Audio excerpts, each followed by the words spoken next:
Conversaciones. Ideas de personas sobre cosas.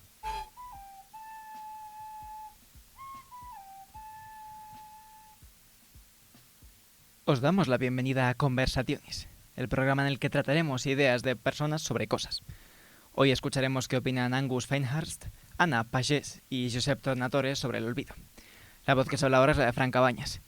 Para tratar este tema cuento con una persona a la que es difícil olvidar. Andrés Rodríguez. Buenas, pues yo a veces me olvido de mí mismo. Qué bendición, por otra parte. Una advertencia antes de que todo esto empiece. Este programa va a contener un 80% de bromas sobre haber olvidado cosas, como lleva siendo la tónica en toda la semana, básicamente, y el restante 20% va a ser pues contenido como tal, si es que llegamos al 20%, pero bueno. Sí, de hecho, si nos seguís en redes es que habréis visto, y si no, hacedlo, por favor, por cierto, que llevamos toda la semana haciendo el imbécil y un montón de coñas que al final son todas la misma. Sí, es... Las he hecho, he de decir que las he hecho incluso en persona. De hecho, la última hace unas poquitas horas solo. Somos una desgracia de personas, pero bueno, en fin. El caso es que estamos aquí para hablar durante, pues eso, 1 hora y media, 2 horas, un poco lo que apetezca, acerca del olvido como concepto, que podéis pensar que se parecería mucho al concepto de la memoria, y así es, así que vamos a intentar que se diferencien un poco, básicamente, forzando un poco la situación. No, yo creo que lo vamos a conseguir. Yo pretendo vender el programa por lo bajo, y luego ya te llevas la... Es que estoy en desacuerdo con eso. ¿Tú prefieres la estrategia de crear expectativa? No. Yo entiendo que hay veces que sí, que vale, está muy bien decir que somos mierda, básicamente. Y entonces, pues a partir de ahí ya, si no hay expectativas, pues no puedes defraudar. Pero me parece muy guay otra opción, que es sencillamente ir como si tuvieras toda la confianza del mundo. Como si fueras literalmente Dios. Autoconfianza de extremo absurdo también mola bastante. Fake it till you make it. Sí. Pero en este caso, no sé, yo creo que lo justo es ser un poco humildes. Pero bueno, si no, pues como siempre, un contrapunto por otro y ya está. Eso sí, antes de empezar el programa, pues evidentemente tenemos que hacer una serie de alertas de contenido, en este caso. Igual podemos decir que somos la polla, pero vamos a hacer mierda a propósito. Sí, yo creo que es un poco la estrategia de comunicación que estamos siguiendo, sí. Vamos compensando. Claro. O sea, ¿podríamos hacer un programa serio? Podríamos, pero no queremos, realmente. Bueno, como iba diciendo, pues algunas alertas de contenido de asuntos que vamos a tratar este tema y que deberíais evitar si os resultan un poco incómodos, como puede ser la muerte, asuntos relacionados con la guerra, bombardeos y demás, violencia física en el cortometraje que vamos a comentar y abuso policial en la película sobre todo, pero también pues a lo largo de partes del programa. Así que si alguna de estas cosas resultan incómodas, pues siempre podéis dejar de escuchar o dejar de escuchar en el momento en el que sea obvio que vamos a tratar estos temas. Y poco más. No sé si quieres comentar algo en general antes de que entremos en el meollo. ¿Algo respecto del tema que nos ocupa hoy? Sí, sea cual sea. Creo que iba a comentar algo, pero se me ha olvidado. Bueno, pues nada, como se nos ha olvidado. No puedo parar. Ya. Te agradecería que dijeras algo en todo el programa que fuese no eso, o sea, cualquier otra cosa en algún momento, pero bueno. Vamos a ir poco a poco. Si no, pues ¿qué le vamos a hacer? Tampoco pasa nada. Nadie está obligado a escuchar esto, es la parte buena. Pero bueno, pues vamos a entrar ya con el primer contenido y ya irán saliendo los temillas un poco a su ritmo. En este caso vamos a traer arte pictórico, arte un poco de fotografía y con postproducción, fotografía editada, como viene siendo la tónica de ayer y hoy. Y concretamente traemos a Angus Feinhurst, que mal se me da pronunciar nombres extranjeros, que trae una serie de obras de una colección llamada All Evidence of Man Removed, es decir, toda la evidencia de la existencia del hombre eliminada de las fotografías. Vemos en este caso, por ejemplo, en la pantalla, para los que nos veáis en directo, si es que alguien hay, o en YouTube, que se trata de un avión que ha sido eliminado de un paisaje para un poco crear la sensación de que el hombre no ha existido y nunca ha estado ahí. Sí, de hecho, la obra pues representa en el olvido en cuanto a un olvido consciente, a un olvido pues a propósito. Bueno, es que de hecho literalmente, claro, es un borrado. Sí. Pero sí, representa ese deseo de olvido de la acción humana. Pero algo guay y que le da pues un toquecito así un poco distintivo es que la silueta permanece ahí, por lo tanto quedan las reminiscencias, ¿no?, de lo que un día fue a pesar de todo. Y además pues ofrece la posibilidad de reconstruirlo. Ajá. Lo que tiene esta imagen un poco en ese comentario es que por mucho que elimines el contenido como tal, siempre queda la huella, siempre queda la silueta. Y en el caso de eliminar la huella de la existencia humana, los resultados son pues muy interesantes. Tenemos en este caso cómo se elimina un pedazo de cielo, cómo siempre se elimina un pedazo de naturaleza al eliminar lo que corresponde de la imagen a la especie humana, mientras que la opción alternativa habría sido reconstruir la imagen un poco con técnicas de postproducción que no son tan complicadas, pero creo que pues, artista lo que está intentando es precisamente eso, mostrar cómo no puedes eliminar algo sin dejar una huella y en la huella queda pues una reminiscencia de ese algo. Además deja ese hueco vacío que luego, claro, pues todo esto tiene un paralelismo muy claro con nuestra memoria como tal, en cuanto a que el olvido, pues muchas veces, precisamente con el olvido nos da esa sensación de que falta algo, pero no lo podemos reconstruir y no sabemos qué es. Pero ahí queda esa sensación que sería pues esta silueta en blanco. Efectivamente, luego tiene, aparte de este que mostramos en pantalla del avión, tiene otras obras del estilo de la misma colección, como decíamos, que una en concreto me hace bastante gracia porque La del mono, ¿verdad? No, yo iba a decir la del tipo luchando con un cocodrilo, que también es muy graciosa. ¿Ah? Y eso, y bueno, en esta me parece interesante aparte porque es gracioso ver a una persona luchando con animales, eso es un hecho, porque al estar en un zoo, o en una jaula, en cautiverio, al eliminar todo vestigio de la humanidad, queda muy poca fotografía y queda tan solo pues los animales, un poco el estanque en el que están y poco más. Pues que tiene otra de un chimpancé con unos bongos y ha borrado los bongos y es que me hace mucha gracia. Y el mono está claramente más triste porque pues, estaba súper contento con sus bongos. ¿Quién le ha quitado sus bongos al mono? Pobrecito, coño. Pero Devolvedle los bongos. Pero también creo que es interesante traer a colación el concepto de posthumanismo, ¿no? De esta idea de que realmente la separación entre humanidad y naturaleza es muy artificial y es casi una perspectiva casi única de la sociedad occidental contemporánea y contemporánea más reciente y la historia más reciente, y que sin embargo podríamos considerar todo lo que hacemos la especie humana como una extensión de la naturaleza y por tanto no estarían tan claros o tan delimitados la línea entre lo artificial y lo natural. Y creo que es un poco lo que podíamos sacar también de esta obra. Y si quieres, pues pasamos a la siguiente. Pues vamos a pasar a la siguiente. Vamos a pasar a Absent, una exposición de Hirakisawa. Iba a decir que es de 2020, pero en realidad es que hay 3 partes. La primera tuvo lugar en 2010, la segunda en 2012 y la tercera, además aquí en España, en 2020. Y esta tercera parte se llamó Memoria Paralela, si no me equivoco. Además en castellano. Y volverían a hacer español. con 2 gotas de sangre y un rayo de sol. El caso. La obra de este hombre gira en torno a representar la memoria y cómo trabaja a través del simbolismo, pero todo es en función de la experiencia de este artista al tratar con un amigo suyo que en 2007 perdió la memoria y está amnésico desde... Bueno, estuvo amnésico entonces, imagino que ahora pues ya irá reconstruyendo cosas. Pero además cuenta en reportajes, entrevistas y demás el percal que tiene que ser ir a tu colega que ha perdido la memoria y decirle: hola, te conozco de toda la vida y ni te no sabes. Y que te diga: encantado de conocerte, bro. Sí, exactamente. Sí, lo que cuenta es eso, como tuvo que literalmente mostrarle fotos de ellos dos juntos para pues, demostrarle que se conocían verdaderamente y que no era un completo extraño, y podemos reírnos de eso, pero tiene que ser una escena bastante dura y es lo que inspiró a lo largo de estos años, de esas 3 obras, el arte de Sawa. De hecho hay una pieza en la que coge una fotografía, Hirakisawa coge una fotografía de este amigo suyo, sightseeing, es que no sé cómo se dice en español, contemplando, turismo, sí. haciendo turismo y contemplando mierdas en París. Y el caso es que toda esta historia, todo este acontecimiento, este viaje, evidentemente había sido olvidado por quien era el protagonista de la fotografía, ¿no? Porque era el protagonista de esta historia.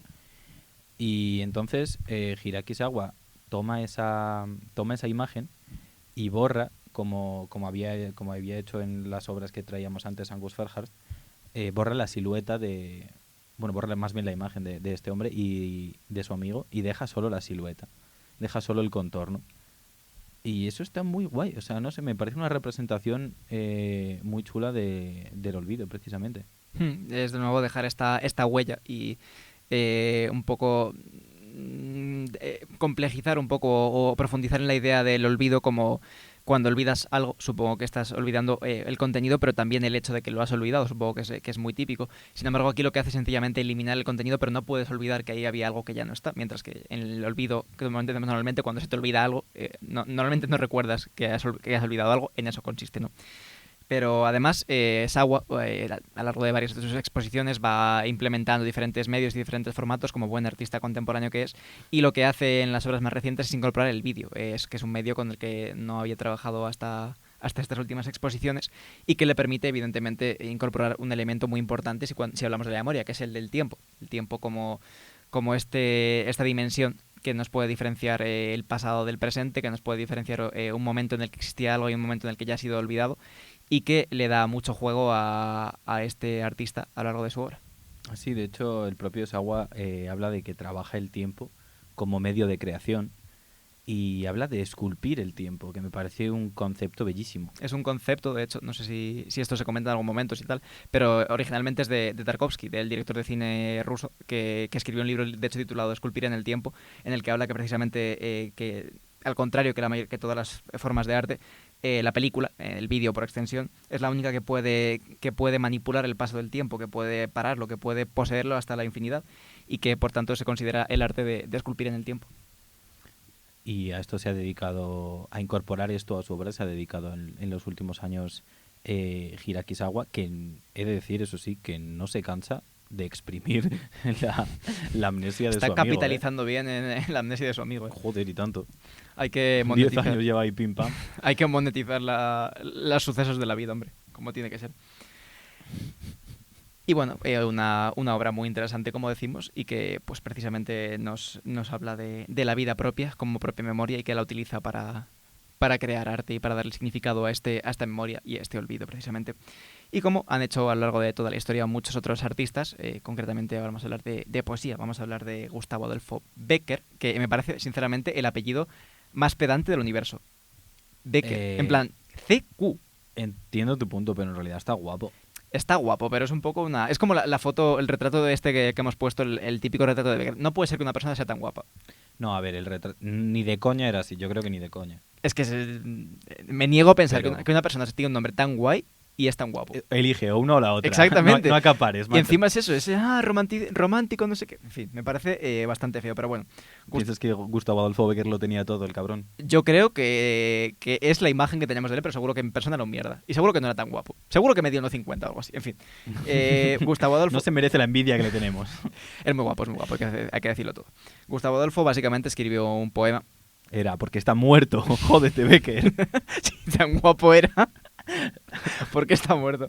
Bueno, Gustavo Adolfo escribió muchos poemas. De hecho, se dedicaba a eso a lo largo de toda su vida, pero concretamente uno de ellos se titulaba Al ver mis horas de fiebre. Es la rima LX1 o 61 para quien no hable romano. Y básicamente hablaba de la posibilidad de ser olvidado y de los pensamientos que le suscitaba esta noción. Y como queremos que nos los suscite también a vosotras, pues vamos a traer un fragmento. Al ver mis horas de fiebre e insomnio lentas pasar, a la orilla de mi lecho, ¿quién se sentará?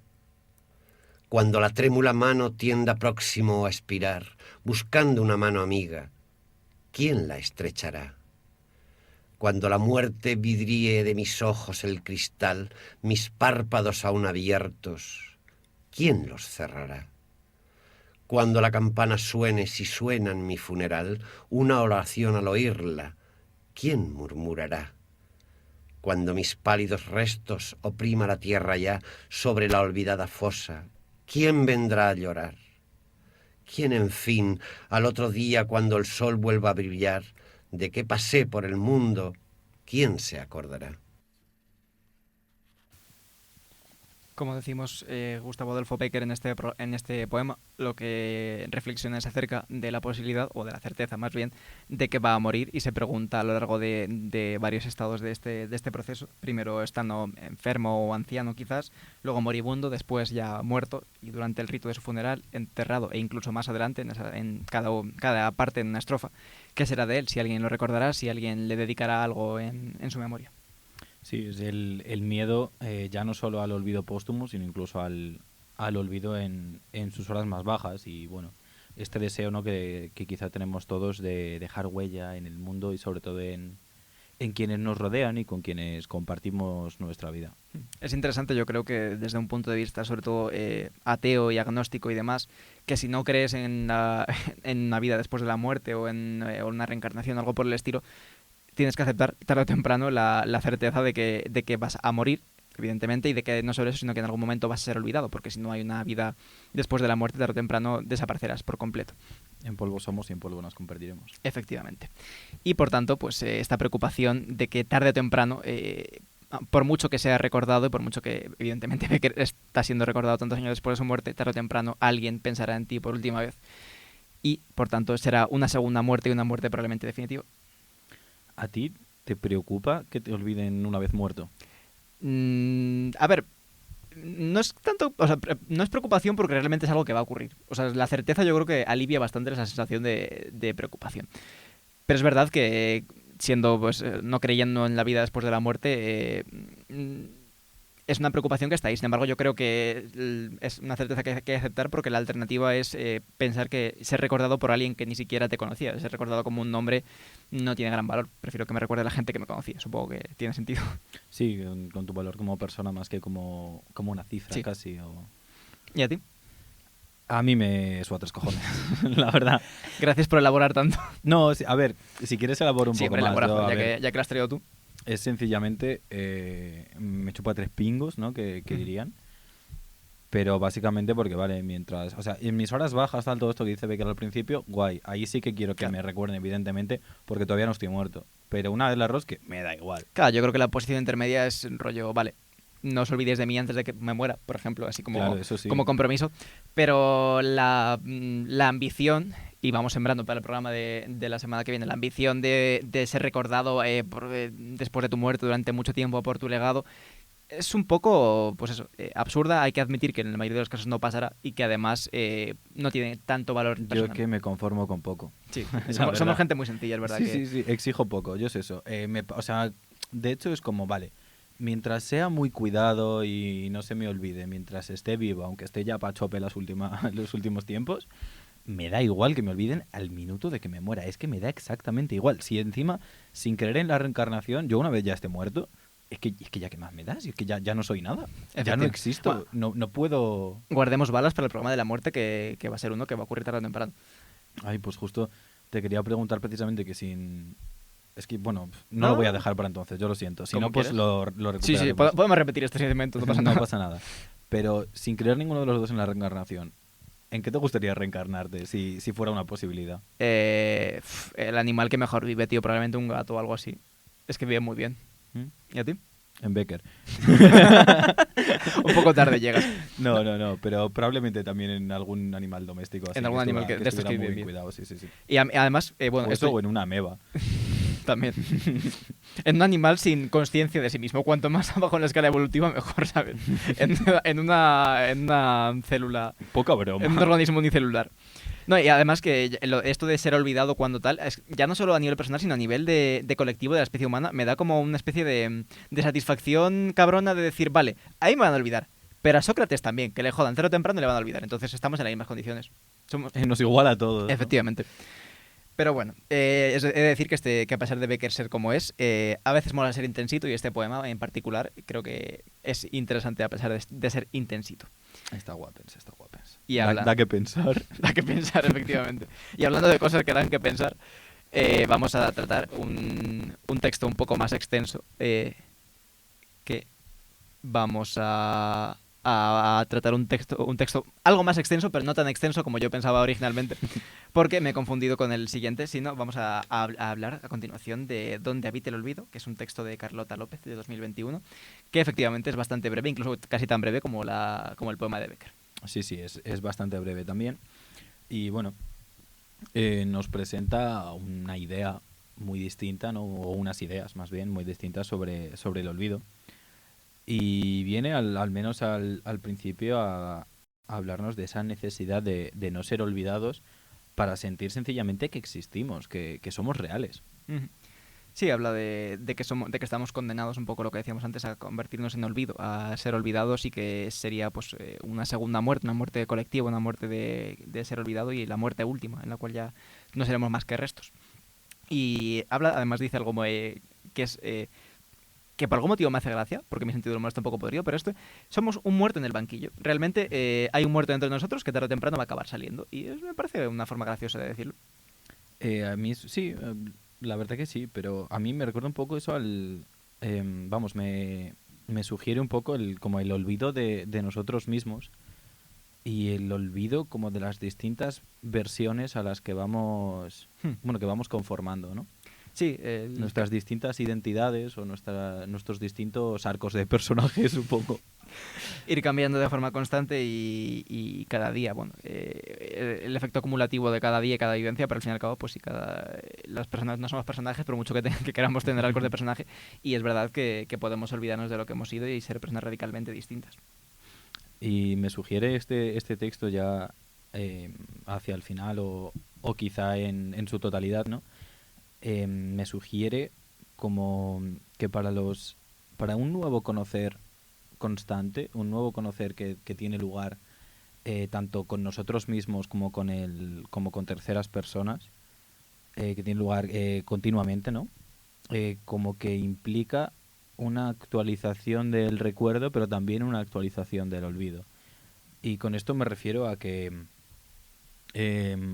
como que tenemos que actualizar precisamente, ¿no? las nociones que tenemos tanto sobre nosotros mismos como sobre quienes nos rodean, en el sentido de olvidar la versión que eran antes de, bueno, cuando teníamos contacto, ¿no? Y cuando estamos un tiempo sin tenerlo, o sencillamente con nosotros mismos, como no dejamos de tenerlo en ningún momento, pues Por echamos desgracia. un poco la vista atrás, ¿no?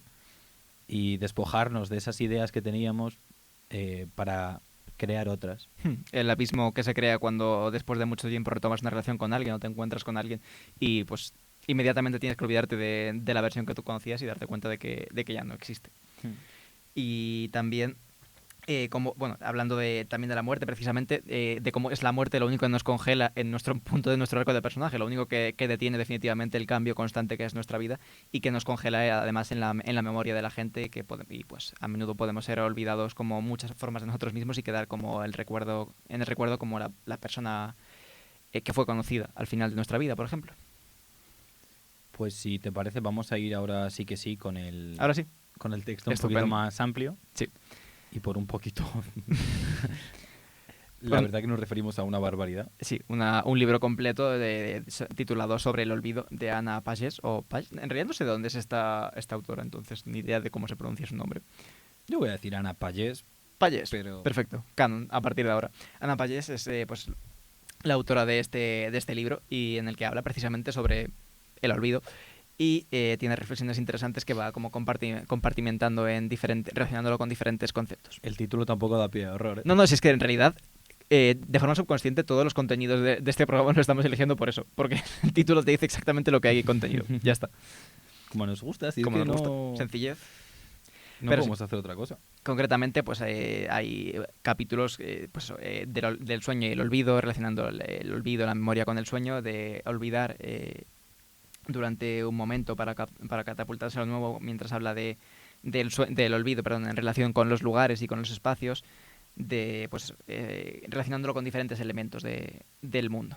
Sí, plantea un montón de ideas muy guapas, la verdad. Sí. Y quería traer una de las que más me han gustado, y es que dice que el olvido es un frasco sin contenido. Y con esto se refiere a que hay un sinfín de imágenes imprecisas que deambulan por nuestra mente sin un sitio fijo. Y me parece muy guay, porque claro, al final muchas veces lo que olvidamos lo podemos recuperar, en el sentido de que está por ahí guardado y pululando por los rincones de nuestra mente, como si fuera el salvapantallas del DVD, ¿no? De un Exactamente lado como para si otro. fuera eso. Exactamente, y tenemos que cazarlo. Y no sé, me parece muy bueno. Sí, el olvido, al fin y al cabo, es olvido. De todas formas, esto también salía a colación ayer. La memoria es básicamente un contenedor en el cual lo tenemos todo olvidado de forma constante, excepto cuando lo estamos recordando activamente. De hecho, pues ahora mismo tanto tú como yo, como cualquier persona que nos está escuchando, si es que hay alguien escuchándonos, está olvidando literalmente todo, menos probablemente sus pensamientos actuales, y nosotros estamos olvidando absolutamente todo, menos el libro de Ana Pagés, nuestra conversación y el programa que tenemos. Y también, bueno, yo quería relacionar esto con volviendo también a uno de los clásicos de este programa, con un fragmento de un discurso amoroso, ¿no? Que comentábamos en el segundo o tercer programa, que hablaba bueno, en este caso de la persona amada en la memoria como un olvido constante de esta persona que de repente es rescatada por la memoria y como precisamente, aunque digas que te acuerdas mucho de una persona, en realidad lo que haces es olvidarla de forma constante y traerla a tu memoria de vez en cuando. Sí, pero es eso, que al final para recordar el olvido tiene que existir. Si no existiera el olvido no existiría el recuerdo. No podríamos recuperar nada porque no habría nada que recuperar. Además nos habla, precisamente en este libro, en el segundo capítulo creo que es, nos habla de lo necesario que es el olvido para catapultarse, literalmente, es lo que dice Ideas Nuevas, ¿no? Es verdad que el recuerdo es en parte nuestro temor al vacío, el vacío del futuro como lo que está por ver, pero ni puedes dejarte vencer por un olvido patológico, ni por un miedo patológico a la memoria o al olvido, ni puedes catapultarte como si nada. Entonces tienes que buscar un poco el equilibrio de esta memoria y este olvido. Y de hecho, en este sentido nos trae, por ejemplo, la idea de que no olvidar algo, no recordar todavía algo, o más bien poder recuperarlo, nos otorga cierta calma que es semejante a sencillamente a la calma de saber, la calma de ser conocedor de algo. Y en ese sentido nos refiere, por ejemplo, a cuando eres un niño y te están contando un cuento y recuerdas el final y no lo olvidas y te sientes cómodo, te sientes en calma porque en ningún momento va a cambiar Bueno, a ver, cuando esto lo están contando lo pueden cambiar, ¿no? Y ser unos cabrones. Pero en principio eso, te sientes cómodo porque sabes que va a ocurrir. Algo que no hemos tocado en el programa de ayer y que también está relacionado con el olvido es lo familiar, al fin y al cabo, está estrechamente ligado a la memoria y al olvido, y el hecho de que, por ejemplo, olvides tu hogar, olvides lo familiar y que cuando lo recuerdes y cuando aparece delante de ti sea exactamente igual que como estaba y vuelva a tu memoria del olvido exactamente igual que como estaba, es ese efecto de lo familiar, ¿no? De encontrarte justo lo que esperabas, que es reconfortante. Pero sin embargo no todo vuelve, y de esto nos avisa también Ana Pallés en su libro. Y esto nos genera una impotencia muy grande. Y de hecho nos habla esta autora de una doble vertiente de esa impotencia. Primero por querer recuperar lo irrecuperable, el recuerdo que una vez fue.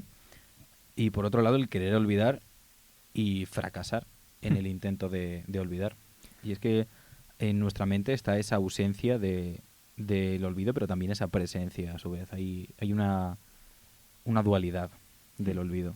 Sí, al fin y al cabo es evidente que olvidar a menudo es catártico. Olvidar, que hay cosas que deseas activamente olvidar y que es complicado y que no por desearlo más vas a conseguirlo con más efectividad.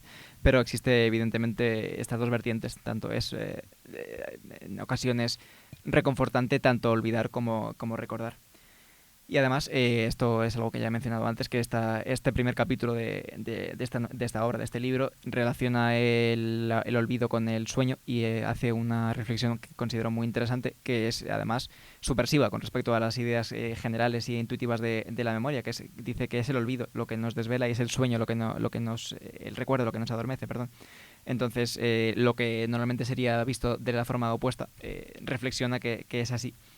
Porque al fin y al cabo el olvido es lo que nos permite continuar con nuestra vida, hacer cada mañana, digamos, borrón y cuenta nueva, tabula rasa, y empezar un día como si nada, mientras que es el recuerdo lo que nos adormece. Bueno, también, o sea, el libro, como decimos, es muy extenso y le da tiempo a entender el olvido de muy distintas formas y hablar de él en muy distintos términos. Y en ese sentido, pues nos llega a decir cosas como que el ser humano es un ser olvidadizo que persiste en no querer serlo, y creo que por un lado tiene toda la razón del mundo, ¿no? Pero por otro, como que no es que se contradiga a ella, pero, o sea, no es que se contradiga a sí misma, pero es que el olvido se puede entender de muchas maneras y tiene muchas aristas.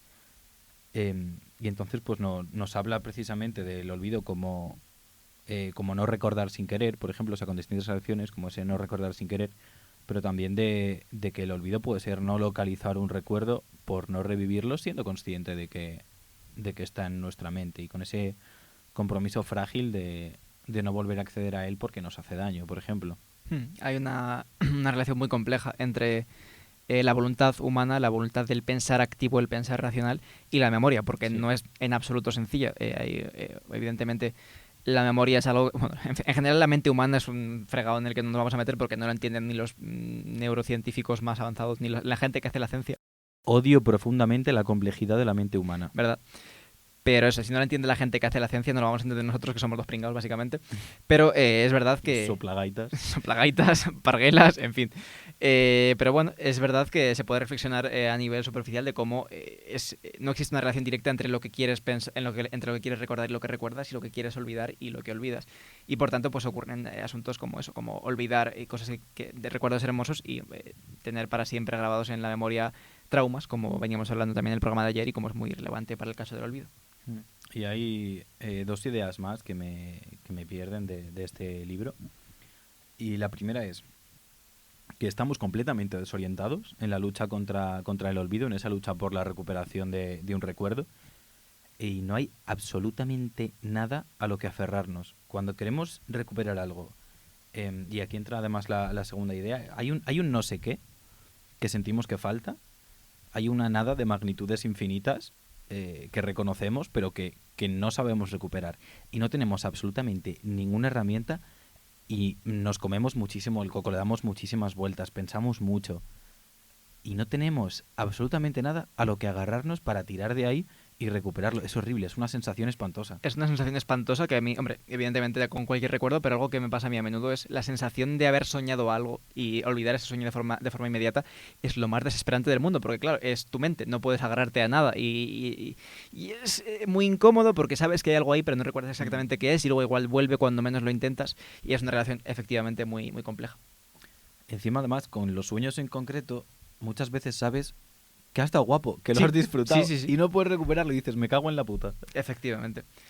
En fin, un libro muy interesante y que efectivamente plantea muchas ideas muy diferentes y que recomendamos efusivamente, pero es momento de pasar un poco a la práctica, y entendido por práctica una narrativa, un par de historias más bien, concretamente 2 cortometrajes. El primero de ellos es El Olvido, un cortometraje de 2018 dirigido por Senia Gray y Cristina Vallejo, que nos narra la historia de un pequeño pueblo que es bombardeado durante la Guerra Civil Española y cómo... Ese pequeño pueblo siendo Alicante. Sí, efectivamente. Bueno, me dio la sensación de que era un pueblo más pequeño. Bueno, da igual. Un pequeño pueblo llamado Alicante que es bombardeado efectivamente durante la Guerra Civil Española. Es concretamente un bombardeo en el mercado central de Alicante el 25 de mayo de 1938. Efectivamente. Y lo que hace es plantear en un breve cortometraje, además, unos 5 minutillos, nos muestra una situación casi costumbrista de la vida continuando, de la gente haciendo sus quehaceres, de gente pescando en este pequeño pueblo costero y cómo poco a poco empiezan a sembrarse amenazas y peligros y acaba, pues, spoiler alert, con un bombardeo. Sí. Se estrenó el documental por el 80 aniversario de este suceso, en el que, bueno, pues se nos muestra, por ejemplo, a un hombre con pescados y, o sea, que, bueno, acaban de venir los pescadores de pescar. Sí. Porque eso es lo que hacen los pescadores, pescar, por lo que sea. Perdón, estoy muy tonto hoy. Y nada, le da entonces unos peces a unos niños, tal, y se supone que, al menos en lo que es la historia original, ¿no? Los eventos reales, pues les dijo algo así como que iba a haber mucho en el mercado y tal. Y entonces pues se juntó mucha gente allí antes de que precisamente los aviones pues bombardearan el mercado y hubiera algunos centenares de muertos. Es interesante precisamente como un suceso pues similar a Guernica o muy a grandes rasgos de bombardeos que han ocurrido unos son recordados de forma constante en términos históricos y otros no tanto, y pues podemos reflexionar un poco cómo precisamente este cortometraje, a pesar de no tener la misma relevancia histórica y artística ni mucho menos, funciona exactamente igual que el cuadro del Guernica. Sencillamente es un recordatorio de que algo ocurrió y una forma de no olvidar jamás lo que ocurrió, plasmándolo de forma simbólica, de forma estética y de forma narrativa también. Sí, es una mirada contra ese olvido selectivo, por supuesto en busca de justicia y con una perspectiva histórica, ¿no? Como decías. Y además lo podríamos relacionar con una idea también del libro que mencionábamos previamente, que habla de decretar no olvidar como respuesta a lo traumático y lo inasimilable, que al final es lo que hace este corto. Además tiene claramente un tono, diríamos, elegíaco, ¿no? Esta elegía como esta dedicatoria poética, normalmente poética y musical, a la muerte, a la memoria de la persona o de lo que sea que ha muerto. Y es un poco dedicárselo a la memoria y traerlos, además que cumple su objetivo, ¿no? Sencillamente el objetivo es traer la memoria colectiva e individual de cada persona que vea el documental, el hecho de que hubo gente que murió en Alicante en este año. Y cumple su objetivo, ¿no? Además con estos recursos de esta música muy sutil, muy melodiosa, el hecho de que no tenga palabras, sino que sea todos susurros, creo que cumple un poco ese objetivo. Sí, desde luego que sí cumple con sus objetivos perfectamente. Y si te parece, vamos a ir pasando al siguiente contenido, al siguiente corto, que no se aleja mucho. No. Podéis ver quizás un pequeño sesgo ideológico, pero no demasiado grande. Lo que hacemos es traer un poco la misma historia al presente, bueno, la misma historia, no, el mismo concepto del perdón colectivo, del perdón político al presente, y lo traemos con un cortometraje titulado Ni olvido ni perdón, ni oblí ni perdó, de Jordi Boquet Claramunt, que es del año 2020 y que vamos a escuchar ahora mismo en un pequeño extracto del mismo. I la gent no es cansarà mai.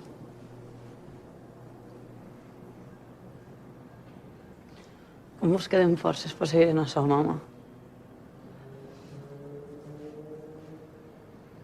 Quina altra opció mos queda?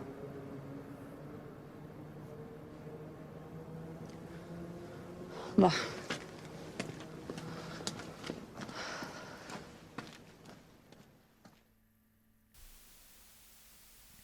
Contextualizamos un poco este breve y escueto fragmento. Sencillamente es la narrativa es la de una muchacha que vuelve a su ciudad, a su ciudad natal, para recordar a una persona que fue asesinada por precisamente su lucha política. Que de hecho esto, o sea, es un caso, está basado en un caso real, ¿no? Que es el caso de Guillem Aguiló, que a los 18 años, y juraría que esto fue en el 93, fue pues víctima de violencia fascista, sencillamente.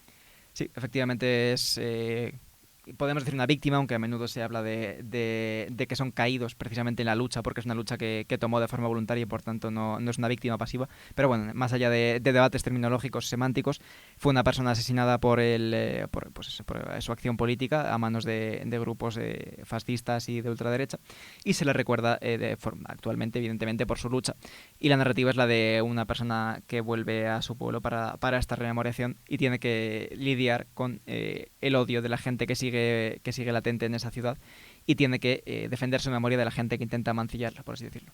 Sí, este corto pues sigue un poco la experiencia de la familia, o el trabajo y el esfuerzo de la familia y de su entorno en cuanto a la resistencia al olvido, en cuanto a la reivindicación del recuerdo, que evidentemente van de la mano. Y cómo lo consiguen, pues fundamentalmente a través de símbolos, de pintadas, mensajes, proclamas. Pero claro, todos estos símbolos son mancillados constantemente por quienes pues son detractores, ¿no? de toda esta acción colectiva, por no olvidar y por seguir recordando a Guillem. Se crea también este juego un poco entre el olvido y las dos posibles memorias que hay, porque claro, no es que la gente que esté a favor de su asesinato, que esté en contra de la familia del mismo, quiera olvidarlo, sino que quiere recordarlo a su propia manera, como como un ejemplo de lo que se debe hacer con la gente de este tipo. Entonces, se convierte en un símbolo para ambos, porque evidentemente quien hace las pintadas en la casa de la familia también intenta recordarlo, también intenta traerlo a la memoria de otra forma, con otro objetivo completamente distinto. Pero claro, lo que se intenta es traerlo a la memoria, pues precisamente como este ejemplo de lucha y este ejemplo de víctima también, si queremos considerarlo así. Y en cualquiera de los dos casos está claro que no olvidar requiere un esfuerzo constante, y es, como bien escuchamos en este fragmento, al menos para las víctimas, ¿no? para el entorno de la víctima, la única opción que queda. De hecho, la protagonista de este cortometraje está precisamente en este conflicto de callar sus sentimientos, la propia familia, de callar sus sentimientos, de querer huir de ellos. De hecho, hay un par de escenas en las que corre, un poco representando este intento de huir del pasado, de olvidar lo que ocurrió. Y por tanto entendemos que recordar a Guillem es un esfuerzo activo contra la tendencia general a olvidar lo doloroso y a olvidar lo que cuesta esfuerzo recordar. Sí, por supuesto, algo muy cansado, que es lo que se nos muestra a lo largo del cortometraje en la figura de esta hermana. Y algo que cabe destacar, desde luego, es el entender el cambio como riesgo de olvidar. Y en ese sentido, la habitación de Guillem en casa, 13 años después de su muerte, sigue intacta. Nadie ha ocupado esa habitación, no se ha remodelado, no se han sacado sus cosas. Los recuerdos siguen allí, siguen absolutamente intactos, y nos da a entender, pues eso, que cualquier cambio, cualquier efecto de mancillar un poco, no digamos, su memoria en ese sentido, pues implicaría arriesgarse a olvidarle. Y aquí pues también es una especie de reflexión implícita de qué supone más olvido, si olvidar es abandonar la habitación y dejarla tal y como estaba, cuando eso en realidad sirve como recordatorio de precisamente lo que había ahí, cuando es muy probable que el olvido real sea ignorar el simbolismo, ignorar el significado que le quiere dar la familia a la habitación y simplemente continuar, que es lo que seguramente hubiera pasado si Guillem, en vez de ser asesinado, se hubiera mudado, por ejemplo. Entonces se convierte esta habitación en una especie de, pues, de dedicatoria, de lugar sagrado, incluso temido, incluso que da como mal rollo a la familia, y que vemos como, pues eso, como un lugar que ha quedado congelado en el tiempo por la atrocidad que ocurrió. Sí, es un poco precisamente eso, o sea, ese concepto que decías de congelar el tiempo. Pues sin mucho más que decir, vamos a continuar, sí, escuchando una cancioncilla para darnos un breve descanso. Concretamente, os traemos la canción Para no olvidar, de Los Rodríguez, que se encuentra en su disco, en su álbum Palabras más, palabras menos, de 1995, y que, pues, precisamente como nos gusta a nosotros, el título no miente y nos habla de el olvido, de olvidar y del recuerdo en términos muy particulares. Sí, nos plantea sobre todo el concepto de la invasión inesperada e indeseada del recuerdo. Y es que la invasión del recuerdo, pues, puede significar muchas cosas, ¿no? Puede conllevar una mortificación, puede conllevar un resentimiento, puede conllevar realmente casi cualquier cosa, ¿no? Pero me gusta mucho ese concepto de invasión, ese término de invasión asociado al mismo.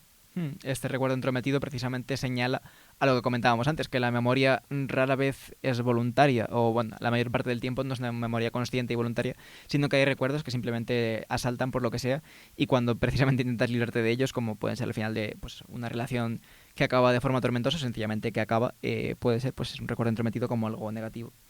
Y la voz poética reconoce que esos recuerdos, por mucho que no quiera, van a seguir ahí. Por mucho que intente reprimirlos, es imposible hacerlo en su totalidad, ¿no? Y entonces, pues, deja un poco la puerta abierta a que vuelvan en algún momento, porque no le queda otro remedio, porque no va a poder ser de otra forma.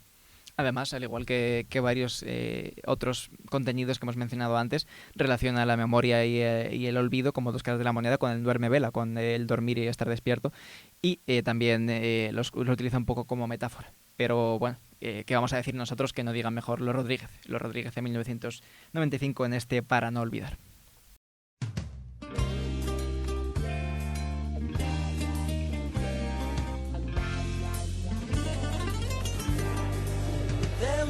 perdido, esta parte de esta noche ha venido un recuerdo encontrado para quedarse conmigo de un tiempo lejano. Esta parte ha venido esta noche, otro recuerdo prohibido, olvidado en el olvido. Sentimentalmente para remediarlo, voy a quedarme contigo para siempre. Pero puede que te encuentre últimamente, entre tanto me confundo con la gente. Sentimentalmente nuestro por ahora es el nido que el olvido ha destruido. Y si el viento me devuelve a tus orillas, serenamente será dormido, serenamente será dormido. De un tiempo lejano a esta parte ha venido perdido, sin tocarme la puerta, recuerdo entrometido.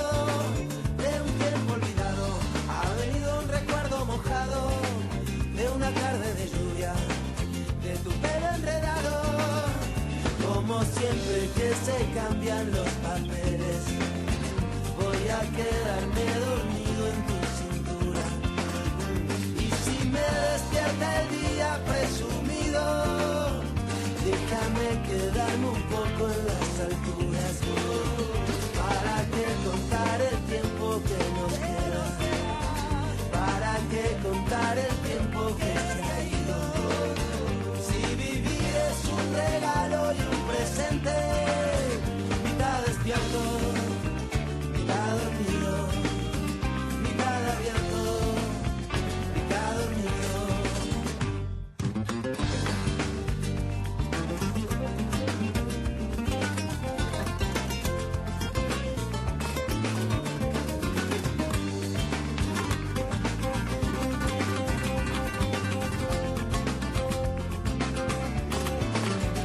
Solo sé que no sé nada de tu vida, solo me colgué una vez en el pasado. Presenté mis credenciales a tu risa y me clavaste una lanza en el costado.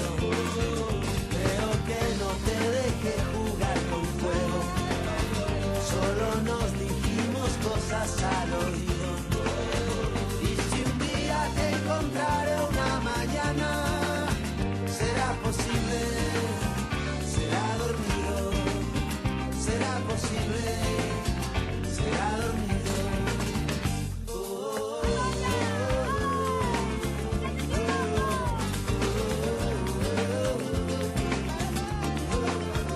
Y si un día te encontraré una mañana, será posible, será dormido, será posible, será dormido.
Estamos de vuelta en Conversationis y continuamos hablando, como decíamos, del olvido, ¿no? De esta otra cara de la moneda que es la memoria y que sí, de hecho su opuesto. Y básicamente lo que escuchábamos era esta canción titulada precisamente El olvido olvidar, perdón, de Glass. Una canción de 2020, una cancioncita así, pues no sé, vamos a decir indie, por ejemplo. Por ejemplo. Como habéis podido comprobar. Y bueno, la verdad que tampoco tiene mucha dicha, honestamente. Pero Suena guapa, Suena muy guapa. es verdad. Y, joder, cómo no iba a tener cabida en este programa sobre el olvido si literalmente se titula Olvidar, con lo que nos gusta a nosotros Criterio tipo de- absoluto, de criterio cosas. infalible. Sí, pero nos habla eso de sencillamente el deseo de olvidar de forma efectiva y además lo más rápido posible, cuanto antes. A menudo la estrategia para esto es grandes cantidades de alcohol, por ejemplo. Es una estrategia de mierda, pero sí, lo es. Sí, pero no sé. Tema de lagunas un poco funciona por eso, ¿no? En plan, al final acabas diciendo quiero olvidar cosas y te jamas como un cabrón. Sí, darse a la bebida para olvidar. Nunca es buena idea, no lo hagáis. No, También os no, lo pero digo. es una sensación interesante porque creo que solo he tenido dos veces lagunas en mi vida, pero es una sensación interesante esto de decir, ayer pasaron cosas que no recuerdo absolutamente nada y luego ver cómo el resto de la gente sí se acuerda y que hay vestigios de que eso ha ocurrido. Tener lagunas es una sensación espantosa. Sí, Es una efectivamente. sensación horrible, la verdad. Y de hecho es una suerte, para mí es una suerte no tenerlas, al contrario de lo que dice Glass, que es que olvidar es una suerte. Mentira. Si hay algo de por medio, mentira. Si no, pues lo puedo llegar a entender. El caso.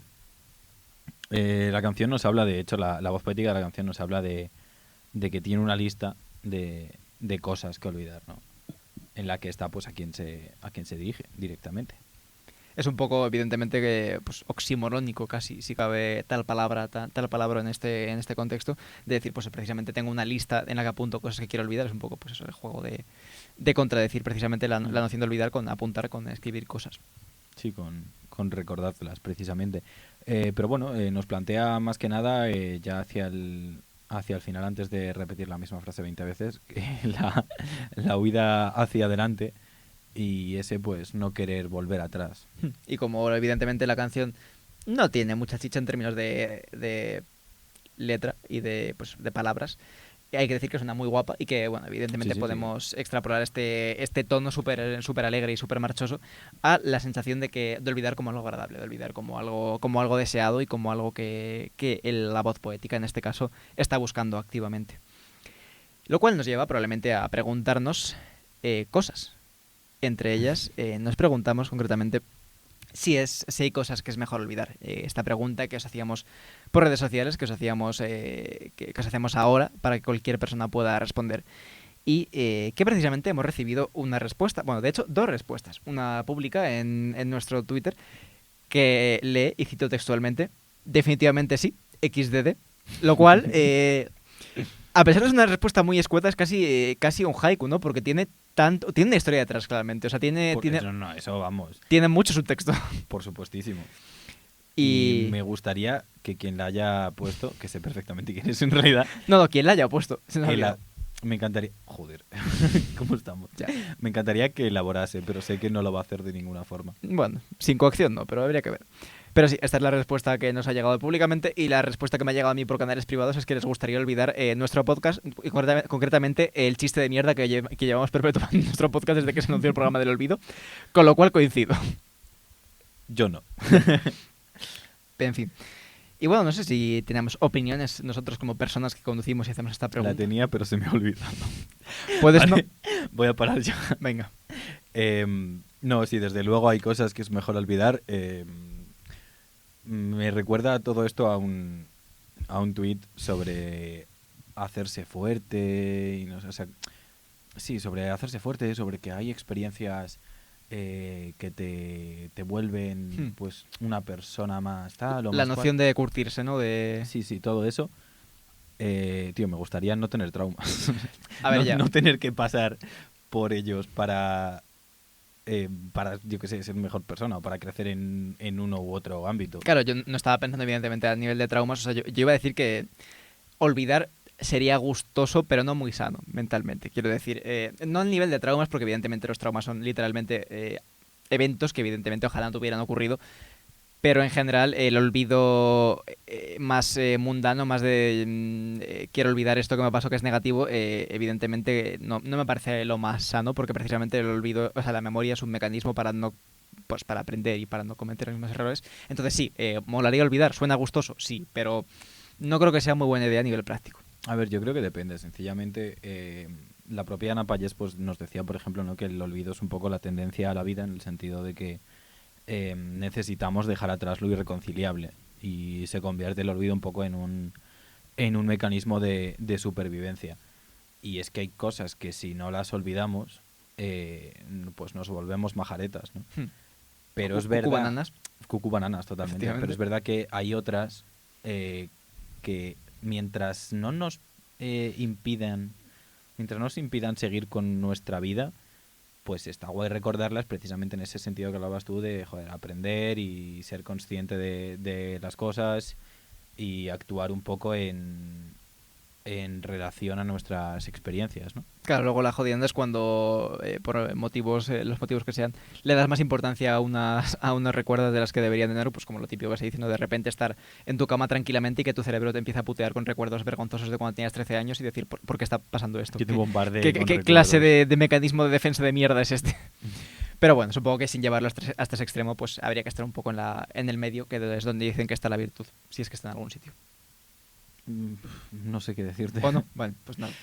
En cualquier caso, pues os animamos a que nos respondáis, que nunca es tarde, y que probablemente se nos olvide mirar las respuestas, pero... Podéis hacerlo por YouTube, podéis hacerlo por Twitter, tenéis varias vías. Podéis tirar un ladrillo por la ventana de mi casa y y que en el ladrillo esté atado un mensaje escrito con cinta adhesiva. Es que pues lo ponemos todo con facilidades. Por la de la mía no, ¿vale? Solo a la suya. Los ladrillos solo a la Sí, suya. sí, o sea, no os preocupéis. Luego os paso mi dirección, os lo pongo en la descripción a modo de correo postal. Pero bueno, sin más dilación, sin más preámbulo, vamos a tratar el último contenido de este programa, que es, como nos gusta hacer aquí, una película llamada Una mera formalidad, una pura formalidad, dirigida en 1994 por Giuseppe Tornatore, director italiano de bastante renombre en los últimos años, precisamente por Cinema Paradiso y por otras películas que no alcanzaron tanta relevancia en el ámbito del cine internacional, sobre todo, pero que también pues tienen su importancia como la correspondencia, como la mejor oferta.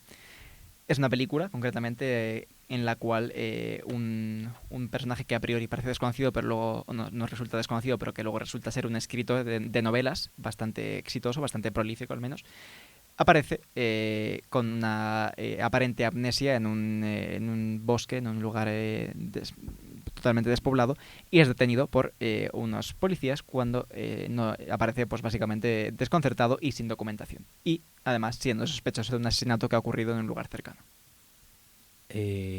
Yo sí normalmente sin querer ignoro un poco la trama cuando hablamos de las películas. Creo que hoy lo voy a hacer más todavía porque es una movida, sinceramente. Sí, además la trama de esta película es bastante simple, es más simple que el mecanismo de un chupete, y no tiene mucho intríngulis. De hecho, es un interrogatorio y a la conclusión a la que llega, el final es probablemente lo peor de la película o lo menos satisfactorio, pero es verdad que el proceso es bastante gustoso, en mi opinión. Sí, pero o sea, es muy gustoso, pero es una movida. Sí, es una movida. Es una película así un poco enrevesada de la trama, aunque es verdad que a pesar de ser enrevesada, se puede criticar que el giro que tiene al final precisamente es malo, criticable, porque es bastante predecible. Pero bueno, un poco entrando en materia, es una película que podríamos adscribir a varias corrientes estéticas y artísticas del cine, ¿no? Como puede ser pues el expresionismo y el surrealismo, ¿no? Que pues, comenzó, se instauró como tendencia cinematográfica en Alemania en los años 20, estas películas famosérrimas de expresionismo alemán, como bien se conocen, que jugaban bastante a la exageración formal del material fílmico, pues jugando tanto en la interpretación como en la caracterización de los personajes, como en los propios como en los escenarios y demás, y sobre todo con la iluminación, con este claro oscuro, que además retrataba un momento muy complejo de la historia en el cual se encuadraban estas películas.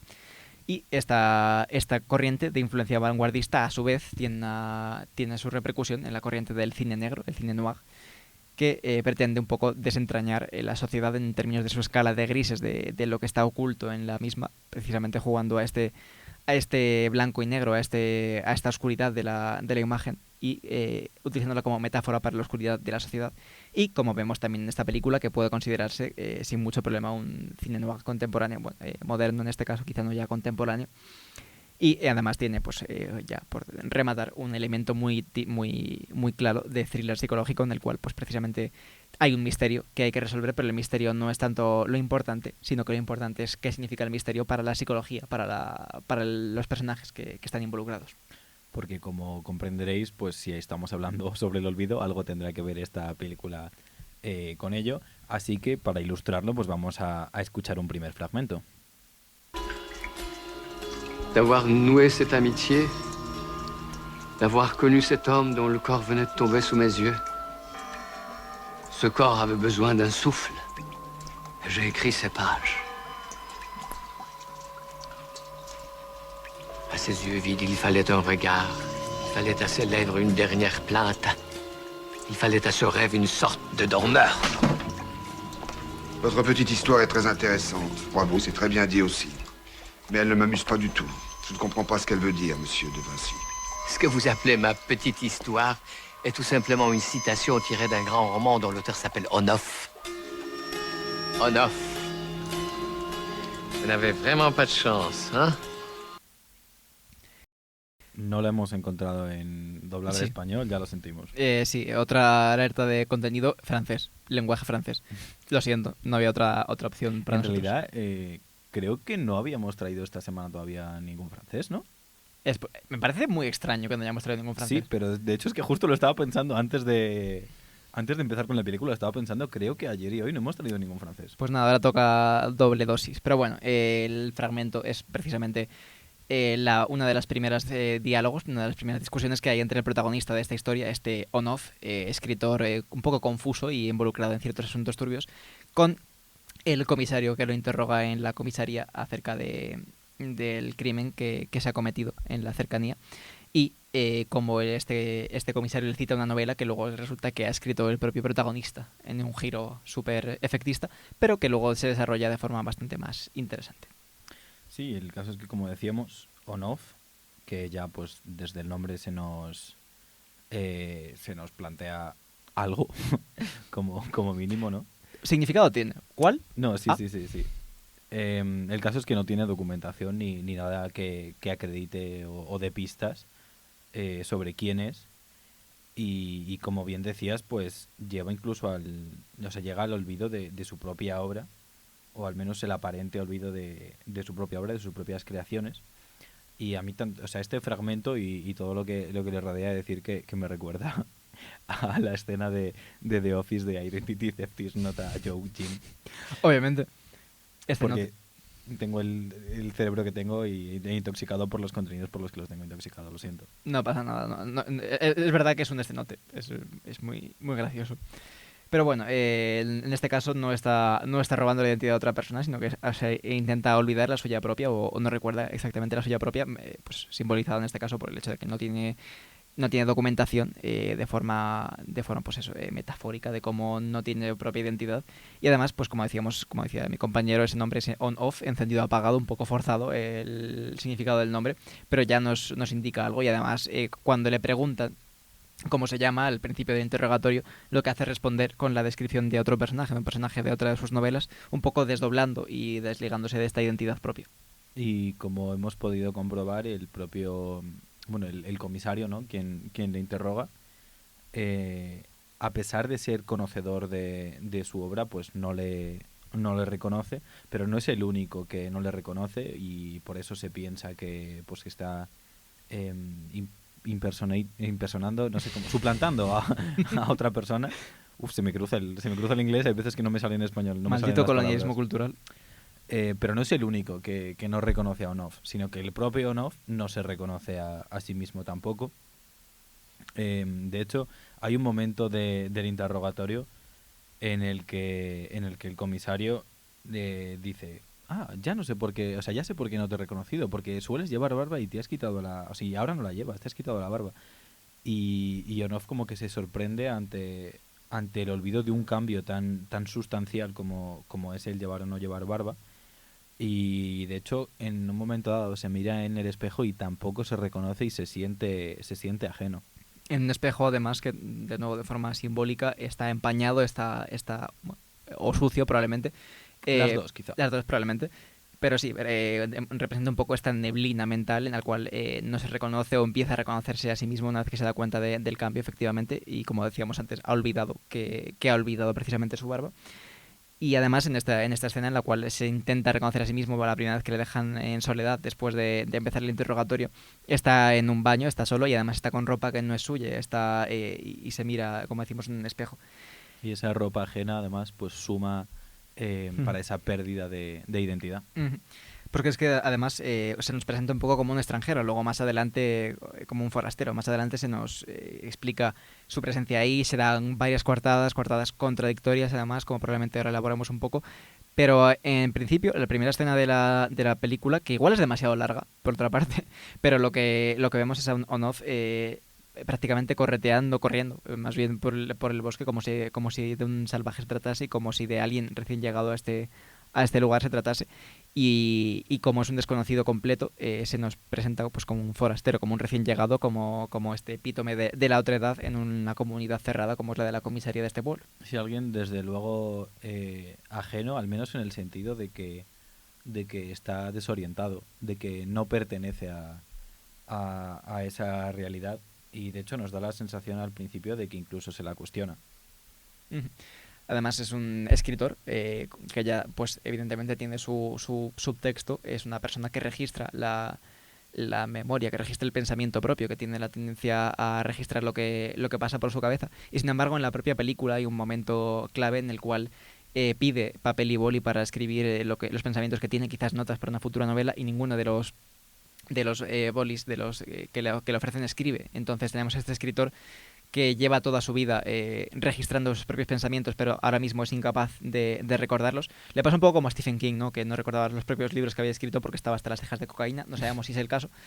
Pero este escritor que precisamente lleva toda su vida registrando y ahora se ve incapaz de registrar. Y de hecho, lo único en toda esa película que es capaz de registrar el pensamiento es la máquina que utiliza uno de los policías para registrar el interrogatorio y en la cual se hace énfasis muy a menudo. Y ahora que dices lo de Stephen King y la cocaína, en realidad durante toda la película Onof consume alcohol constantemente. Y eso nos lleva también un poco a pensar pues si es ese consumo del alcohol un estimulante del olvido que afecta a este hombre. Sí, si no lo ves de forma literal, desde luego es un símbolo también para pues precisamente una de las sustancias más extendidas que juega con la memoria y que elimina los recuerdos, como comentábamos ya antes. Y además nos da un poco la sensación de que lo pide de tal forma en cuanto se queda un momento solo, lo pide casi con desesperación. Entonces sí que podemos entender que es probablemente una persona con problemas de alcoholemia y que está de alguna forma huyendo de su pasado mediante el uso de esta sustancia. Sí, que en cierta medida que está quizá pues buscando ese olvido, aunque luego pues durante buena parte del metraje pues intente recordar. Y es que cuando intenta recordar, precisamente es lo único fiable que hay en ese registro, en esa escena, porque no puede escribir. Cuando intenta recordar se contradice de forma constante. Nos queda la sensación de un personaje ambiguo, de un personaje del cual no hay una verdad clara, no hay un único on-off, sino que cada vez que se repiten las mismas preguntas, que es en al menos 3 ocasiones que yo recuerde, las respuestas son distintas y contradictorias entre ellas. Entonces no sabemos exactamente qué está pasando dentro de su mente. No sabemos si está mintiendo de forma muy torpe, no sabemos si está recordando cosas nuevas, no sabemos, sencillamente está extremadamente confuso. Pero lo evidente es que se está contradiciendo y que es una persona que tiene algo que ocultar. Sí, de hecho no solo contradicciones, sino que también hay repeticiones constantes a lo largo de sus declaraciones, ¿no? Realmente, y sus declaraciones también es importante que en teoría están siendo registradas, están siendo archivadas en un atestado, pero es un atestado que jamás se consulta. Y hay varios momentos en la película en los que se sugiere revisarlo y no se hace. es casi como un ejercicio de realismo, de surrealismo, ¿no? De casi pues de Buñuel, del propio el cine de Luis Buñuel, esta posibilidad obvia que nadie es capaz de utilizar, de una herramienta que nadie es capaz de utilizar, a pesar de que en la realidad sería fácilmente utilizable. Por los mecanismos de la propia narrativa hay algo que no es explícito, no es concreto, que les impide precisamente ver esto, porque precisamente no solo hablamos de una narrativa bastante simple y de un personaje un poco más complejo, pero es muy interesante el lugar o el ambiente, la diégesis en la que se desarrolla esta película, porque es efectivamente muy, muy particular y está estrechamente relacionada con un mundo surrealista, con un mundo que tiene una realidad que no se corresponde con la nuestra. Y vamos a escuchar un breve fragmento que ilustra un poco esto. Alors, qu'est-ce que vous avez fait? Je ne me rappelle pas ce que j'ai fait après. Mais vous dites que vous n'êtes pas sorti de toute la journée. Oui, Comment pouvez-vous le savoir si vous ne vous rappelez pas ce que vous avez fait? On peut dire que vous n'êtes pas sorti tant que vos souvenirs sont clairs. oui. Il est donc possible que vous soyez sorti après. Je n'arrive pas à me souvenir. On ne vous demande plus de vous souvenir. On vous demande seulement d'avouer que vous n'avez pas cessé de raconter un tas de bobards. Escuchamos otro fragmento de este interrogatorio y bueno, intentamos un poco ilustrar la realidad confusa en la que se desarrolla esta película, que como decíamos participa más bien del surrealismo y de una incoherencia total de los elementos en una narrativa que no es tradicional ni mucho menos. El comisario, como hemos podido escuchar, pues se pone un poco irascible, vamos a decir, se cabrea un poquito con Onoff, precisamente porque sus declaraciones son continuamente contradictorias, la sensación de que está mintiendo, sencillamente. De hecho, le dice que ya ni siquiera le están pidiendo que recuerde, sino al menos que reconozca que está mintiendo como un bellaco. O que se invente una historia convincente, por lo menos, que ya que eres escritor. Pero lo que pasa con Onoff es que, o al menos nos da esa sensación, es que ha olvidado y sus recuerdos son muy confusos en esos... precisamente por esos intentos de recuperación de memoria fallidos. Lo cual se plasma muy bien en lo que sería lo visual, ¿no? Con recuerdos nítidos hasta cierto punto, en el que entonces el montaje se vuelve esquizo, ¿no? Y hay planos fugaces, inconexos, incluso movidos, incluso que no son nítidos. Y se suceden uno detrás de otro a gran velocidad, como digo, y esto precisamente pues refleja muy bien, ¿no? Plasma muy bien la propia memoria del escritor.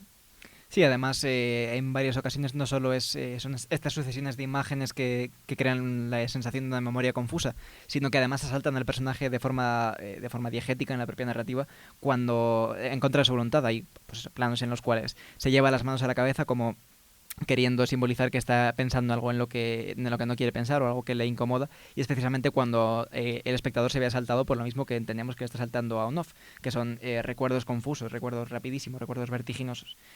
Y todo esto, a priori podemos pensar que es una característica de Onoff, que es él el que se ha vuelto loco, pero poco a poco, conforme nos hacemos a esta realidad, a este lugar en el que nos encontramos, vemos que quizás es el mundo en el que está Onoff el que está un poco loco, porque Onoff es verdad que parece haber perdido todo contacto con la realidad, pero ¿quién no lo perdería en un mundo en el cual el tiempo no parece casi ni lineal, ¿no? Hay un reloj que no tiene agujas, o que les tiene las tres rotas, y simbolizando que el tiempo o no existe o está parado o no tiene el funcionamiento que tiene en nuestro propio mundo. Y evidentemente esto en una narrativa que lidia con el presente y el pasado pues tiene un gran calado a lo largo de toda la trama. Sí, de hecho el escenario es muy importante en esta película, empezando por la propia comisaría que está repleta de goteras por todos lados, y de hecho según va avanzando la trama o va avanzando la película, pues cada vez hay más y más y más goteras. Y además fuera está lloviendo permanentemente, Y eso pues nos puede, o sea, puede quizás simbolizar, yo al menos lo entiendo un poco como que la comisaría es una representación de la mente o de la memoria, y este agua de lluvia pues es un poco el olvido, ¿no? Y precisamente pues esas goteras que van haciendo mella, ese olvido dentro de la memoria, y la lluvia que tenemos en el exterior pues sería un poco quizá el olvido absoluto. Además, evidentemente, el agua tiene un potencial simbólico extraordinario en todos los medios, en todas las artes, pero en este caso, evidentemente, creo que tiene mucho que ver con esto que has dicho, con esta representación de memoria fallida, de memoria que se escurre entre las manos. Al fin y al cabo, Onoff en un punto de la trama intenta que el váter, los desagües, se traguen un vestigio de algo que quiere olvidar, pero no es capaz de hacerlo. Que el agua borre. Efectivamente. Y es verdad que no solo, o sea, tiene esta doble función. Por un lado, evidentemente, es profundamente simbólico y tiene mucho que ver con la temática y la trama de la película, pero es verdad que le da a la comisaría un aspecto visual y una riqueza estética que en gran parte es lo que mantiene el interés del espectador, porque es una película que se desarrolla casi enteramente en esta misma localización, que además está, que no solo, quiero decir, por este elemento, es que está también caracterizada, porque hay otros que podemos citar, como puede ser pues montañas de archivadores apilados sin ton ni son, un poco también como símbolos de registro, de memoria, si nos podemos un poco simbólicos, y como además da la sensación no solo de que están desordenados, sino de que están incluso abandonados, de que llevan mucho tiempo sin consultarse. Abandonados, envejecidos, tirados de cualquier manera, también pues son archivadores, al fin y al cabo son símbolos de archivos que se mantenían. Un armario que se abre solo y que muestra que solo hay alcohol, lo cual en una comisaría pues es bastante un carácter. Hay alcohol y folios, de hecho. Alcohol y folios, sí. Hay fuego que intenta calentar la comisaría, pero también lámparas artificiales que de nuevo cumplen, yo creo, esta doble función simbólica y estética, porque por un lado representan la luz iluminando la oscuridad. Evidentemente es un símbolo que se usa muy a menudo, sobre todo en el cine negro y en el cine psicológico, para intentar desentramar o mostrar lo que está oculto, pero también evidentemente cuando en un punto de la trama, en cualquier punto de la trama, pero concretamente cuando hay menos luz y las luces son más escasas, se crea un claroscuro muy, muy importante y que contribuye mucho a la estética general de la película. Sí, de hecho hay mucho flexo, pero hay poca luz durante toda la película. Y de lo que hay muy poco también es de fumones, de cigarrillos. Efectivamente. Es algo que nos ha sorprendido a los dos, ¿verdad? Entre todo lo que hay en esa comisaría que puede llamarnos la atención, nadie fuma. Es increíble. Nadie fuma en esa comisaría. No, aparte, vamos a ver, que entiendo que la película la está dirigiendo un italiano, pero si hablan en francés encima, tienen que fumar, vamos a ver. Sí. A mí no me jodas. Pues no hay fumones, que es algo que el protagonista de la película sufre durante toda la trama, probablemente más que su interrogatorio forzoso, el hecho de no poder fumar porque no hay nadie que le ofrezca un Sí, que de cigarrillo. hecho lo compensaría porque dice que está en unos 3 paquetes al día y subiendo.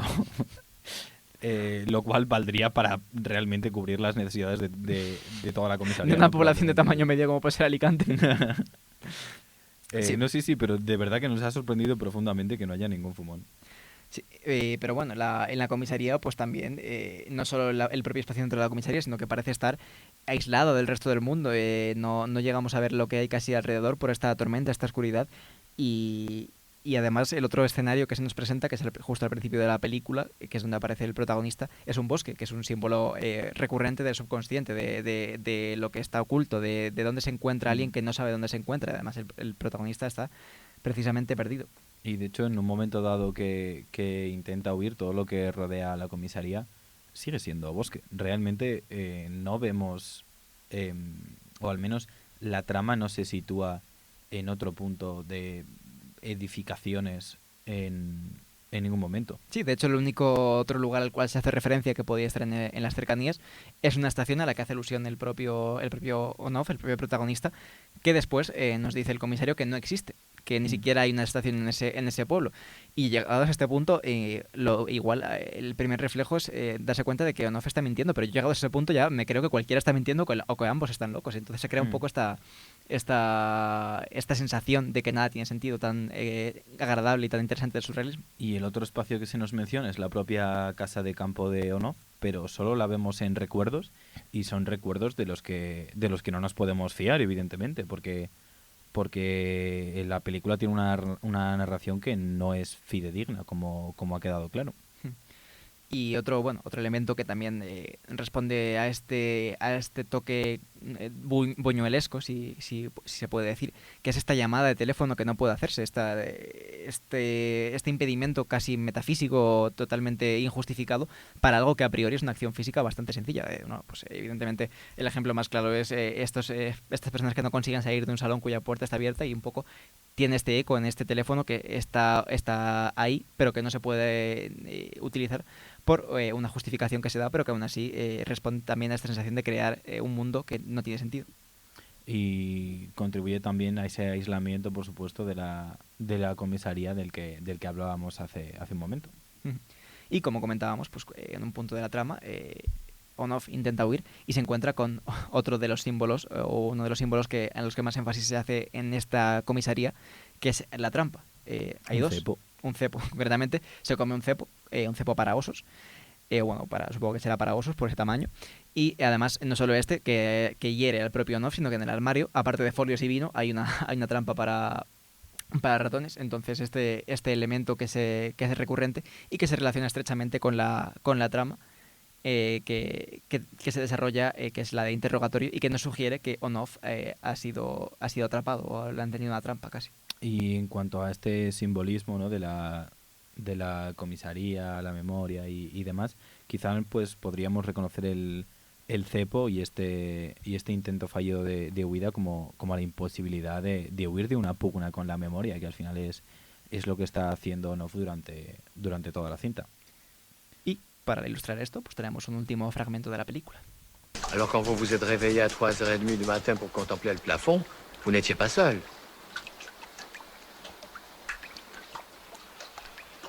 Comme pas évident.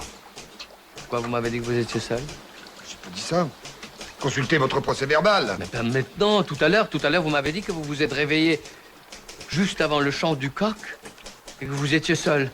Bah, j'ai dû me tromper. De toute façon, on est toujours seul.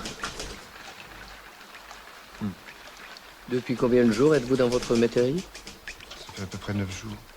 Comment pouvez-vous en être sûr? Mais comment j'en suis sûr? Comment je suis sûr? Si je vous dis que ça fait 9 jours, c'est que ça fait 9 jours. Pourquoi vous m'avez dit 4? Mais j'ai pas dit 4 jours. Si, vous avez dit 4 jours. Non, je me suis pas rendu compte. Je perds complètement la notion du temps quand je travaille. D'ailleurs, c'est pour ça qu'on travaille, c'est pour perdre conscience. Y escuchábamos este último fragmento, de nuevo el interrogatorio que tiene lugar durante la mayor parte de la trama y que corresponde en efecto la trama principal de la película. Este interrogatorio entre un comisario que sospecha profundamente de On-Off, y un On-Off que parece contradecirse, que no ayuda mucho a tu caso cuando estás en interrogatorio. No, por lo que sea, no ayuda demasiado, ¿no? Y precisamente, pues eso, aquí se ilustra todo eso que veníamos hablando antes, de contradicciones y repeticiones constantes, de este atestado ignorado y demás. Y algo que me parece destacable es que poco después del momento en el que tiene lugar esta conversación, llega un punto en el que On-Off sencillamente decide callar. Decide callar y no contestar ninguna de las preguntas del comisario. Pero luego vemos como eso tampoco es una opción en esta pugna contra la memoria, y este callar le empuja aún así a un bombardeo de dudas, a un bombardeo de incógnitas, y como que su mente se abre a esa infinidad de posibilidades de las que intenta recuperar la verdadera, ¿no?, la que ha ocurrido realmente, y en ese intento de rescate de recuerdos, ese intento de rescate se vuelve involuntario, porque le asalta la cabeza sin que él pueda mediar, sin que él sea consciente. Es casi como si estuviese hablando constantemente antes de este punto, inventándose coartadas, inventándose narrativas, y en cuanto decide callar, decide dejar de inventarse lo que quiere que haya sido o lo que esté imaginándose, es cuando deja espacio, deja tiempo, deja silencio para que le asalten los verdaderos recuerdos, si es que existe tal cosa hacia el final de la película. Esta película, aparte de este elemento de surrealismo muy de la escuela de Luis Buñuel, como ya he comentado antes, me da un aire muy profundo y muy interesante a Kafka, a este proceso incomprensible, sobre todo retratado en El Proceso, pero también pues en otras obras de este autor, que precisamente lo que retrataba era la impotencia del individuo, la incapacidad, el sentirse desprotegido contra un sistema, un sistema que en el caso de Kafka era pues un protoestado de la era en la que vivía el señor, pero en este caso la propia película es el estado contemporáneo, representado en la forma de la policía. Evidentemente Kafka representaba un proceso judicial y un proceso penal como algo contra lo que no teníamos ningún tipo de defensa, porque quien hace la ley hace la trampa y quien tiene la última decisión puede decidir lo que quiera. Y en este caso nos vemos cómo se enfrenta a un proceso de interrogatorio en el cual no se le ceden sus derechos, ni siquiera los derechos que concede de forma casi, no sé cómo decirlo, pero ni siquiera los derechos que son mínimos y que se entienden como mínimos en el mundo en el que se desarrolla esta acción, sino que son sistemas autoritarios que no le dejan ni siquiera hacer una llamada, ni siquiera contactar con un abogado, que es lo que pensaríamos que es necesario, y que justifican una violencia que a priori no tiene ningún tipo de justificación, sino es por el propio Estado que la justifica.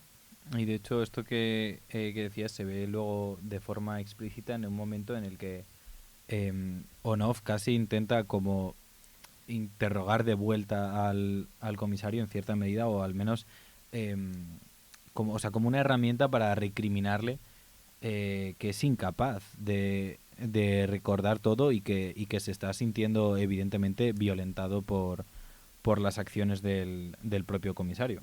Y lo que se encuentra es, de nuevo, en este estilo, lo que se encuentra es un sistema que se justifica a sí mismo, que se estructura a sí mismo y con el cual, por tanto, no tiene nada que hacer. En este caso, además, es precisamente la policía que ejerce violencia física contra él, que le da pues una tunda, una somanda de palos, además, sin cuestionar absolutamente nada, totalmente. Y que casi hace que tenga que disculparse, porque evidentemente es él quien agrede a un policía. Entonces, creo que juega un poco en estos términos. Pero además, pues otras violencias un poco más psicológicas, como son la de interrogar a alguien hasta que da una coartada, o sea, una explicación que no existe, hasta que confiesa un crimen que no ha ocurrido, como pueden ser ejemplos del mundo real, son ideas con las que juega esta narrativa, aunque no las toque de forma explícita, igual que el momento en el que se le obliga a desnudarse para cambiarse de ropa y demás, también representa un poco cómo se le obliga a dejar a un lado su identidad, y un poco también se le fuerza esto que es muy violento para una persona, como es desnudarse delante de desconocidos. Y si te parece, ya hablando un poco más ya del final de la película, sus recuerdos, que hablábamos hace un momento de que habían pasado ya incluso a ser involuntarios con esa decisión de callar, pasan a ser estimulados, y pasan a ser estimulados a través de lo visual, a través de las fotografías. Y son estas fotografías que le enseña el comisario que han obtenido de la casa, en teoría han obtenido de la casa de campo del propio Onofre, las que le ayudan a recuperar lo olvidado. Efectivamente, el final es un poco el comisario dándole unas fotografías que supuestamente estaban en su casa.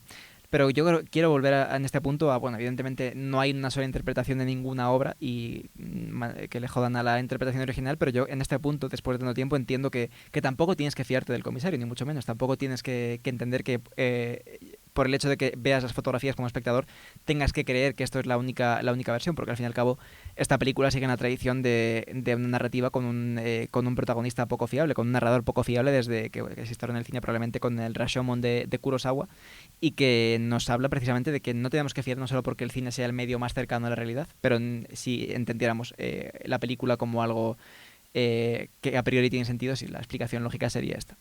No, sí, pero es verdad que probablemente no podamos fiarnos de ningún personaje ni de ninguna realidad de las descritas en la película. Son policías al fin y al cabo, así que Tampoco. No os fiéis de la policía. No os fiéis de la policía. Pero también yo lo relaciono personalmente con un elemento que puede pasar un poco desapercibido, pero es que al protagonista le ofrecen un tazón de leche y él decide no beber. Y creo que es un poco... representa esta colaboración, este aceptar o no aceptar lo que te están ofreciendo, lo que a priori puede parecer en tu beneficio, como es colaborar con la policía, pero que luego, por lo que sea, no. Por lo que sea. Por lo que sea. Y poco más que comentar. Quizás llamaría la atención un poco por la tangente la banda sonora de esta película, del grandioso Morricone, que es más tonal que melódica casi. Sí, aporta mucho al... Y lo que hace sobre todo es enfatizar esta sensación de confusión y de extrañeza. Y no tengo mucho más que decir que no hayamos dicho ya. Pues vamos a ir... entonces vamos a dar por terminada, ¿no? Esta deconstrucción de la película, de esta pugna contra el olvido que se nos pinta en una pura formalidad. Y para despedirnos, pues nos vamos a ir con una canción que es, bueno, se propone hacer algo que a nosotros nos encantaría hacer con todos nuestros escuchantes, que es enviaros No me olvides, porque recibir un ramo de flores pues siempre te calienta el corazón. Y evidentemente no queremos que os olvidéis de Conversationes, así que vamos a escuchar Forget Me Nots de Patrice Rushen. Yo he de decir que se me ha olvidado la despedida que iba a hacer en este programa. Ya está, eso es todo. Dime que esa es la última broma que vamos a hacer, por favor. En el programa sí, luego en Twitter nos ponemos finos. Bueno, es verdad, es que vais a tener que sufrirlo un par de días más, ya lo siento. Podéis dejar de seguirnos en Twitter, no pasa nada tampoco. Sí, tenemos literalmente 15 seguidores. ¿Te imaginas que después de este programa nos quedamos en 10 o algo así? Buah, sería gracioso, por otro lado. Tendrías un punto. Bueno, pues no sé si tienes mucho más que decir. No, se me ha olvidado. Iba en serio. Literal. Vale, Sí, vale. Sí. Pues a mí lo que no se me ha olvidado es citar a algún friki. Ajá. Así que voy a aprovechar para citar una vez más, porque soy un hijo de puta, a Nietzsche. No, hombre, no. Hay que dejar caer al suelo muchas cosas. Eso es lo que decía Nietzsche del olvido. Da que pensar, ¿eh? Y hasta ahí. La semana que viene estaremos de vuelta, el lunes a la hora de siempre, ya sabéis, a las 6 de la tarde, aquí en radioasis.es, en la emisora local 106.4 FM y en twitch.tv/conversationespodcast. Trataremos un tema potencialmente motivador e inspiracional. Hablaremos de superación.